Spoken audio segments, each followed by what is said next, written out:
Bonjour et bienvenue à notre Keto Show de cette semaine. Très heureuse de vous accueillir encore une fois. Surtout que j'ai une super bonne nouvelle. Sur le groupe Vive le Bacon, nous avons dépassé les 41 000 membres. Alors bravo, c'est tellement un bon signe que de plus en plus de gens qui s'intéressent de très très près à l'alimentation cétogène, à leur santé, qui veulent reprendre le pouvoir sur leur corps et vivre une belle transformation. Merci beaucoup et j'en profite bien sûr pour remercier les administrateurs du groupe qui travaille très fort à chaque jour pour répondre à toutes vos questions.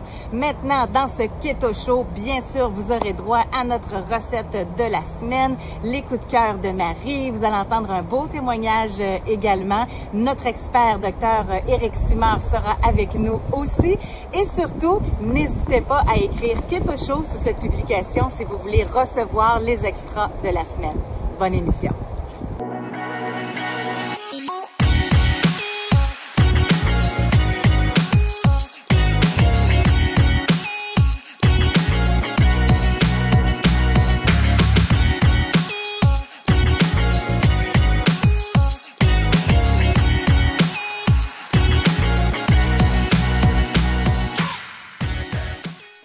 Quand on débute l'alimentation cétogène, déjà dans notre façon de vivre, de s'alimenter, il y a une petite adaptation, ça fait jaser, mais quand en plus on amène la notion de jeûne, là ça ébranle notre entourage et là vous allez avoir vraiment des arguments de la part d'un scientifique pour être capable de répondre à vos détracteurs. Docteur Éric Simard, bonjour.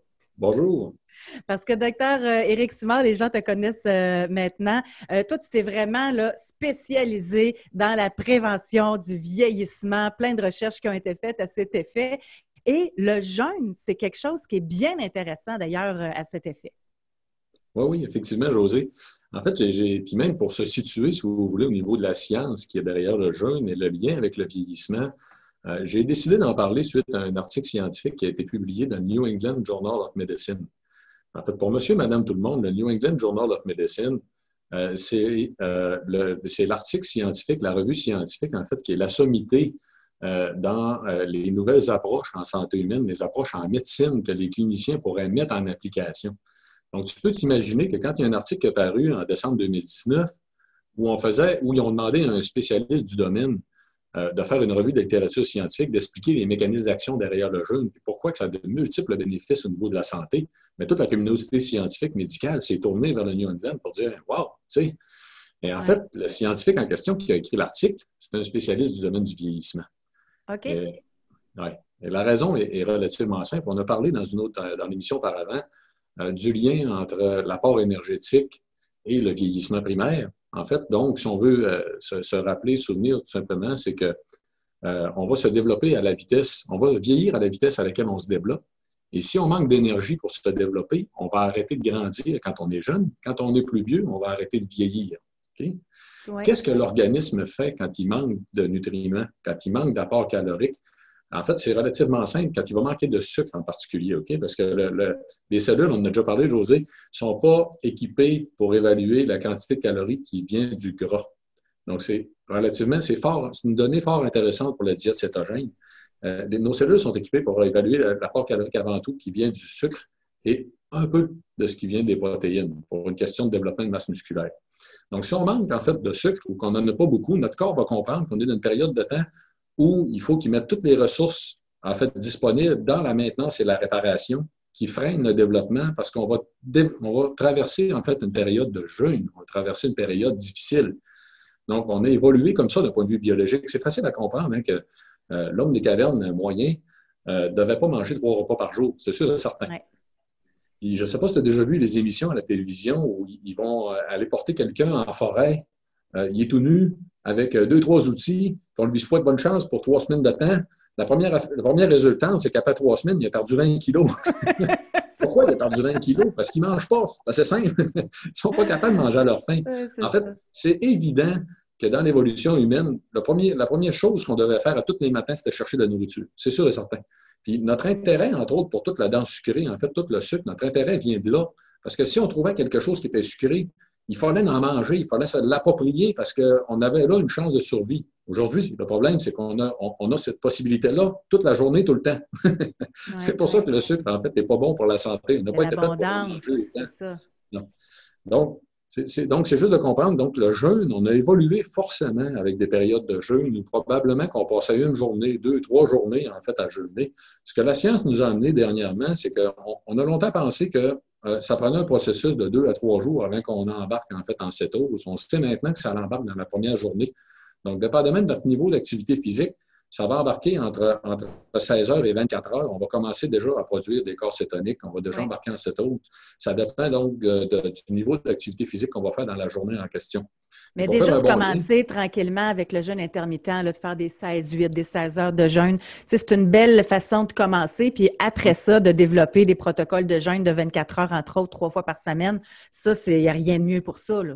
Oui, puis ce qu'il faut comprendre dans ça, c'est donc d'un côté, ça devrait freiner les processus du vieillissement en tant que tel parce qu'on est en restriction. En fait, le corps se dit, bien, on n'a pas ce qu'il faut se développer, on va freiner le processus. Puis de l'autre côté, ça va stimuler tous les mécanismes de maintenance et de réparation. Quel beau phénomène. C'est comme si on avait un mécanisme interne d'auto-guérison ou d'auto-réparation, en fait, qu'on peut stimuler en faisant du jeûne intermittent à l'occasion. Donc, c'est vrai que honnêtement, c'est vraiment fascinant. L'autre facette qu'il faut comprendre de ça aussi, là, c'est que c'est toute l'épigénétique derrière. C'est que le bagage génétique, tout notre bagage génétique, c'est une grande bibliothèque auquel on va laisser des livres ouverts, qui sont les livres à lesquels on va faire référence le plus souvent. Quelqu'un qui ne va jamais faire de jeûne ou qui ne fait pas de diète cétogène, là, tous les livres sur la dégradation des graisses, ils sont fermés, ils ne sont pas ouverts. Malheureusement, c'est comme si on avait plein d'usines, en fait, là, qui carburent au sucre, qui ne sont pas capables d'aller dégrader nos graisses. Et que quand on fait du jeûne intermittent, on va forcer l'ouverture de ces livres-là, on va équiper nos usines énergétiques de tout l'équipement nécessaire pour dégrader de la graisse aussi. Et quand ils ont besoin d'y avoir accès, ils vont le faire comme ça. Donc, ça ne va pas prendre une durée de temps. Donc, il y a une adaptation qui se fait. Donc, plus on le fait, plus ça va se faire facilement, plus il va se mettre une dynamique en place où on est capable d'aller puiser plus facilement dans nos réserves. Puis, est-ce qu'on peut commencer ça à tout âge? J'ai déjà noté un arrêt du vieillissement en tant que tel, parce qu'il y en a qui nous regardent, ils ont 20 ans, tant mieux, c'est comme prendre des REER, plus tu commences jeune, mieux c'est. Mais en termes de jeûne, quelqu'un qui commence ça à 60, 65, 70, ça peut-tu aider aussi là, à ralentir le vieillissement? Oui, tout à fait. En fait, on sait, grosso modo, on sait sur le vieillissement humain, parce que là, tous les organismes, tous les êtres vivants ont une durée de vie, en fait, moyenne, si vous voulez, qui est impactée par le vieillissement primaire, par les mécanismes qu'on peut mettre en place. Chez l'humain, c'est 30 ans la différence qu'on peut avoir entre une personne qui fait complètement pas attention à ses habitudes de vie et une personne qui fait très attention. Wow. Si on veut faire simple, c'est que tu peux avoir des gens qui vont arriver à 90 ans avec les capacités et l'apparence d'une personne de 60 ans qui n'a pas fait attention à elle. Puis sur le 30 ans de jeu, pour bien répondre à ta question, on sait qu'on est capable de régresser. En fait, donc techniquement, ce qu'on voit des gens qui commencent à faire attention à eux à 70 ans même, qui peuvent commencer à faire du jeûne, qui peuvent commencer à faire plus d'activité physique, parce qu'il faut faire attention, il faut être clair ici, là, des gens qui font rien que du jeûne, qui ont des mauvaises habitudes de vie, ça probablement que ça... c'est ça. Ouais, c'est un outil qui s'additionne à ce qu'on connaissait auparavant. Donc, mais les paramètres physiologiques vont régresser. C'est comme s'ils rajeunissaient carrément. Puis un paquet de choses qui va s'améliorer, dont entre autres leur capacité musculaire. Ça a été démontré, en fait, que ces processus-là vont permettre une meilleure masse musculaire, de conserver une meilleure masse musculaire. Ouais. Monsieur Longo. Puis en même temps, là, ça me fait penser qu'il y en a plusieurs qui font l'alimentation cétogène plus les jeunes. Ce qu'ils rapportent le plus souvent comme commentaire qu'ils reçoivent, c'est « Wow, on dirait que tu as rajeuni ». Fait que ça vient exactement confirmer ce que tu mentionnes. Puis là, en terminant, Éric, parce que moi, je veux le mentionner. Tu sais, il y a le jeûne, l'alimentation cétogène, puis si on veut se donner un petit coup de pouce aussi, toi, tu as découvert, là, vraiment avec ton équipe, des ingrédients vraiment très essentiels pour nous aider et que tu as un peu ajouté dans chacun de tes produits Vitoli. Là. Oui, effectivement. On a parlé particulièrement lors de la dernière émission de Vitoli bien vieilli. Oui. Mais tu as raison, Josée. En fait, je t'ai mentionné quelque chose qu'on ne mentionne pas habituellement à personne. Avec l'Université Concordia, on a découvert 21 nouveaux groupes de modulateurs du vieillissement primaire. Il y en a 6 qui se retrouvent à l'intérieur des produits Vitoli. 6 différents, en plus des 2 que vous trouvez à l'intérieur de Vitoli bien vieillir, donc vous en avez 8. Et une chose qu'on a faite, parce qu'actuellement, ceux qui sont connus actuellement pour l'impact le plus large chez l'humain, c'est les polyphénols d'olive. Et on a un extrait qui est produit spécifiquement pour nous, qu'on a ajouté à l'intérieur de tous les produits Vitali, en fait, à la dose recommandée par l'Union européenne pour la réduction des risques de maladies cardiovasculaires.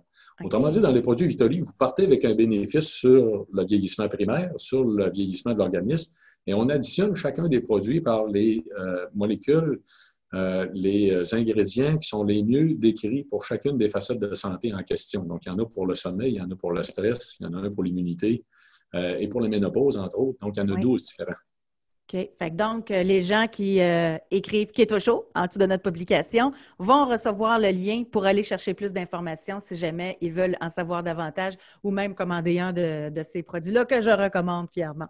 Alors, Dr. Éric Simard, merci beaucoup d'avoir été avec nous. Merci, Josée. C'est un plaisir. Bonjour et bienvenue aux Trouvailles de Marie. Alors, cette semaine, on découvre 2 nouveaux produits que vous allez pouvoir avoir dans votre cuisine. Le premier, c'est le Egg Wrap de Crépini.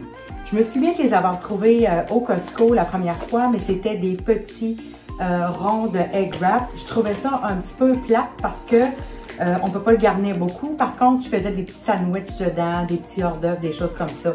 Alors, celui-ci, c'est fait seulement avec des œufs et c'est 0 glucides. Il y a un petit peu de protéines à l'intérieur et un petit peu de lipides. Mais c'est vraiment pour faire des enrobages, soit des sandwichs ou soit des œufs. Alors, vous pouvez vous faire un enrobage avec les crépini, avec œufs, bacon, fromage, vous enroulez ça, c'est totalement délicieux. Moi, je les adore. Alors maintenant, on les trouve en grand format sous forme de crêpes et on peut aussi faire des desserts avec ça. Alors, les petits, je les utilise plus pour farcir de pépites de chocolat, crème fouettée, un petit peu de fruits. Je roule ça avec un petit coulis de chocolat à l'extérieur. C'est complètement divin. Même une petite crème Boston aussi. Ça peut être extrêmement agréable. Alors, les Egg Wraps sont vraiment, vraiment pratiques. C'est sûr que si vous mettez des trucs, des aliments qui sont un peu trop mouillés à l'intérieur, ça va faire en sorte que ça va mouiller aussi la feuille extérieure. Mais si vous mettez des jambons secs, pas trop de jus à l'intérieur, ça va être trop parfait. Et je vous dis, ça fait des desserts divins. Vous pouvez ajouter des noix. Écoutez, c'est à l'infini, les Egg Wraps, difficile à prononcer. Alors, je les aime beaucoup. Alors, moi, je les trouve au Costco. Pour ce format-là, c'est environ 12 $. Il y a plusieurs Egg Wraps dedans. Il y en a 14 dans les faits. Alors, on peut faire plusieurs sandwichs ou plusieurs desserts aussi si vous prenez les petits. Mais vous pouvez utiliser les grands aussi si vous désirez faire un dessert avec ça. Et le deuxième produit, c'est les granolas Farm Girl. Alors, moi, je les achète souvent chez Natura Market ou chez Low Carb Grocery. Ça, c'est quand j'ai pas le temps de faire mon propre granola. Alors, je vais vous montrer. Pour un tiers de tasse, c'est 2 grammes de glucides. C'est vraiment, vraiment très, très bon. Ça ressemble à un petit biscuit comme ça. Ceux-ci sont aux amandes, chocolat, coconut et c'est vraiment bon. Pas trop sucré parce que j'aime pas ça trop sucré. Alors, ça fait un bel ajout aussi pour mettre dans votre yogourt, sur votre crème glacée ou manger en collation juste comme ça. Alors, Farm Girl, il existe plusieurs saveurs aussi. C'est entre 14 et 15 $. C'est sûr que c'est peut-être plus économique de le faire nous-mêmes et de l'aromatiser quand on veut, comme on le veut finalement. Mais je trouve que ça fait quelque chose de bien dans l'armoire quand on n'en a plus puis quand on en a besoin tout simplement. Alors, voici pour cette semaine les trouvailles. J'espère que vous avez apprécié. On se voit la semaine prochaine. Bye bye! Il me fait très plaisir de vous présenter une des administratrices du groupe Vive le Bacon qui s'implique beaucoup. J'en suis très fière. Marie-Ève Gervais, bonjour. Allô. Alors, tout d'abord, vraiment au nom de toute la communauté Vive le Bacon, merci pour ce que tu fais sur le groupe Vive le Bacon parce que les gens, ils ne savent pas, mais ça demande du temps quand même, puis vous faites ça de façon bénévole. C'est-tu une façon pour toi de rester motivé, de rester connecté avec le keto? Comment t'expliques et comment tu vois ton implication? Ben oui, effectivement, ça m'aide à rester connectée, mais ça m'aide aussi. J'ai toujours aimé aider les gens. Puis moi, je me disais dans les débuts de l'alimentation, tu on lit beaucoup, on se renseigne, on essaye, on fait des erreurs. Puis, justement, quand j'ai découvert le groupe Vive le Bacon, je trouvais ça vraiment le fun. Puis, on a toujours réponse à nos questions. Puis, moi, c'est ça que j'aimais. Puis, c'est ça que je voulais faire. Aider les gens, là, parce qu'autour de moi, j'ai pas beaucoup de personnes que je connais qui font l'alimentation. Puis, à un moment donné, ben, j'ai communiqué avec toi. Puis, Oui. tu as accepté. Puis j'étais Puis, contente parce que les ben, moi gens, aussi. d'ailleurs, en te lisant, on le voit que tu as une bienveillance en toi. Tu sais, on le voit Oui. que tu as le désir d'aider vraiment les gens. Tu prends le temps, tu sais, de répondre. Donc, merci beaucoup. Tu as dit quelque chose que je ne savais pas.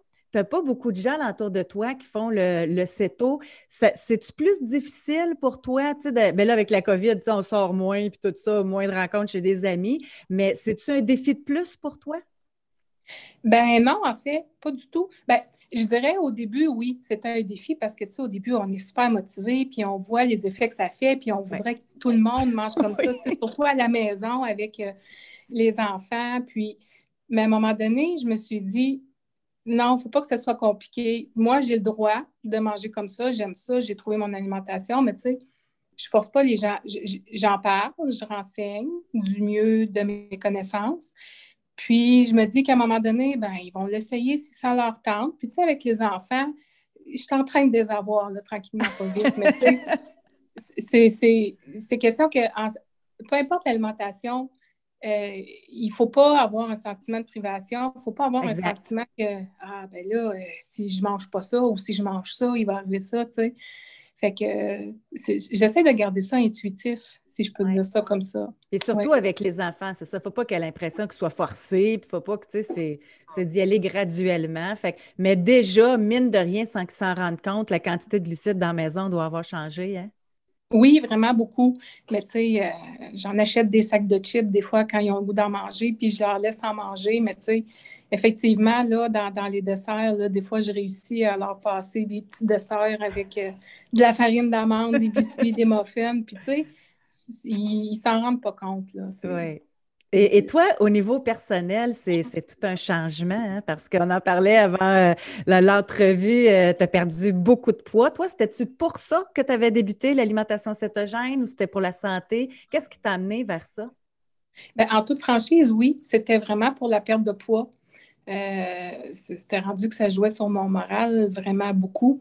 Puis, mais je me suis rendu compte au fil des semaines, parce que c'est très, très rapide, là, les effets quand on le ressent, que je me suis rendu compte que ça faisait vraiment grand bien sur d'autres parties physiquement et même mentalement. Donc, à un moment donné, j'ai comme délaissé la perte de poids pour bénéficier des autres avantages que ça l'apportait. Fait que ça t'enlevait un Puis, focus là, qui était ben, juste c'est ça. Tu sais, quand on dit il ne faut pas stresser parce que c'est pas bon, le stress, c'est vrai. Puis, à un moment donné, je me suis levée un matin, puis, tu sais, moi, j'ai une balance à la maison, mais je ne me pèse pas parce que ça, c'est justement, c'est un stress pour moi. Puis, j'ai décidé de me lever un matin, puis j'ai fait comme, aïe, aïe, j'ai vraiment perdu. Après 2 ans et demi, je suis rendue à 60 livres d'éliminés, wow. mais tellement plein d'autres choses. Tu sais, psychologiquement, j'ai redécouvert le plaisir de manger. Je Parce mange que tu plus l'avais les émotions. perdu, tu mangeais par culpabilité. Et puis, tu te sentais coupable après. C'était quoi? Ben, c'était surtout manger les émotions. Tu sais, on est heureux, on mange, on est triste, on mange. Peu importe, on mange quasiment tout Oui. le temps. Puis ça l'a vraiment amélioré ce côté-là, vraiment beaucoup. Puis je suis vraiment contente parce que, tu sais, j'étais sur le bord de développer des troubles alimentaires quand même qui auraient pu être assez graves pour ma santé. Puis, c'est ça, ça fait 2 ans et demi, puis je continue encore, puis Au j'aime niveau ça encore. de l'énergie aussi, je pense que tu en ressens les bienfaits parce qu'il me semble que je te vois faire plein d'activités. On te voit en photo, tu t'es mis à faire de nouveaux sports, entre autres. Ça Oui, amène oui. d'autres faits intéressants dans notre vie, là.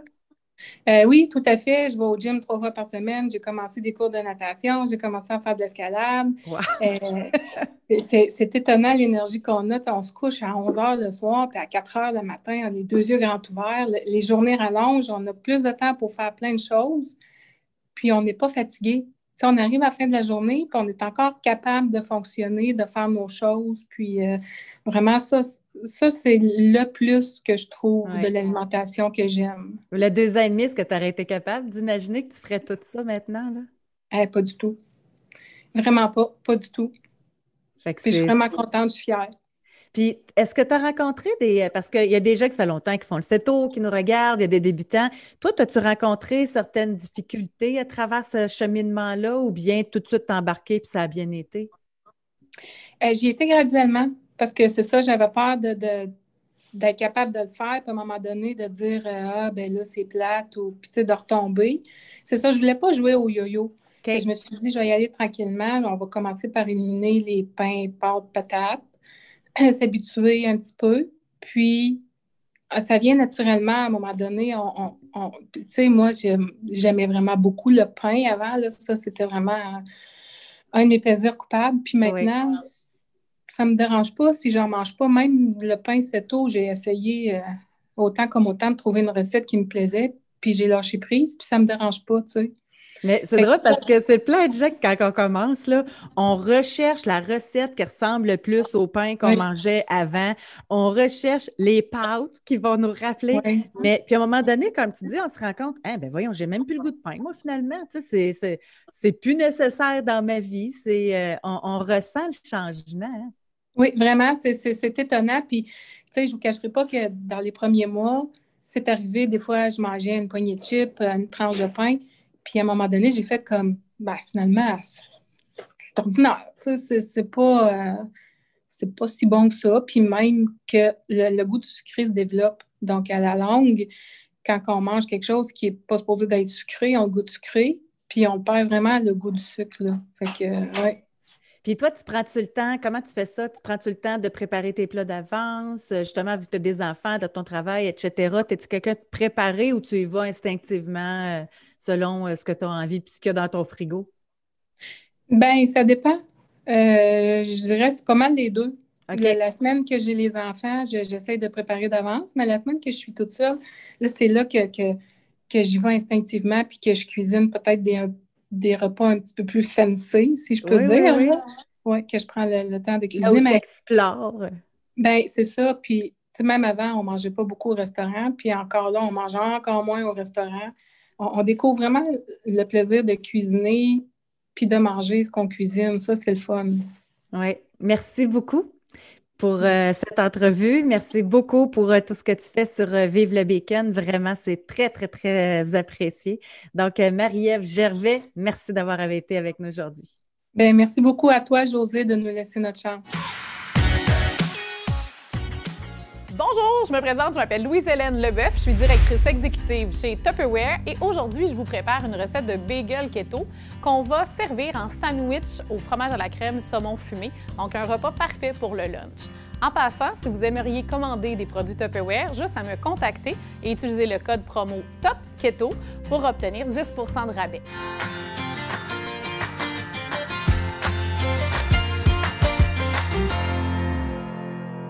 Tout d'abord, j'ai choisi de prendre la recette sur le site de Vive le Bacon. Donc, c'est la recette de bagel qui est là, mais j'ai décidé de la doubler. On va se le dire, tant qu'à faire la recette, vaut mieux en avoir plus. Donc, on préchauffe le four à 400 degrés Fahrenheit. Ensuite, on mesure 3 tasses de farine d'amande. On ajoute 2 cuillères à table de poudre à pâte. On va préparer 4 onces de fromage à la crème coupé en cubes. Et on va ajouter à ça 5 tasses de fromage mozzarella râpé. On va prendre les 2 sortes de fromage qu'on va faire fondre au micro-ondes environ 2 minutes. Une fois que les fromages sont fondus, on va les mélanger et on va les ajouter au mélange sec, c'est-à-dire à la farine d'amande et à la poudre à pâte. On ajoute à ça 4 œufs. Et on fait une belle pâte avec le tout. Une fois que notre pâte est bien mélangée et qu'elle est prête, on va venir l'insérer dans les moules en silicone. J'ai pris les moules Tupperware à beignes, donc pour faire une petite forme de bagel. On peut ajouter, mais ça c'est vraiment facultatif, des graines de sésame sur le dessus. On va mettre ça au four pour une période de 10 à 14 minutes. En fait, ce qu'on veut, c'est qu'ils viennent bien dorés. Une fois que la préparation est cuite, on la retire du four Et on ne démoule pas tout de suite. Ça, c'est mon petit truc. Si vous cherchez à démouler trop rapidement, bien, ça va les briser. Donc, on les laisse tiédir. Là, on les laisse refroidir quelques instants.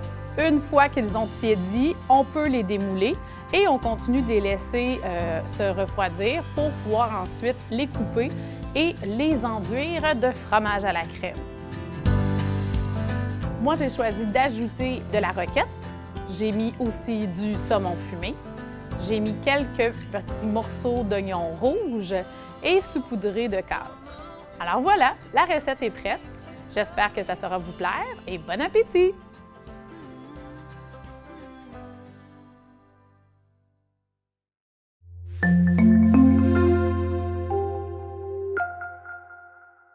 C'est ce qui complète notre Keto Show pour cette semaine. J'espère que vous avez apprécié, que vous avez appris encore plein de beaux trucs et de belles choses concernant l'alimentation cétogène.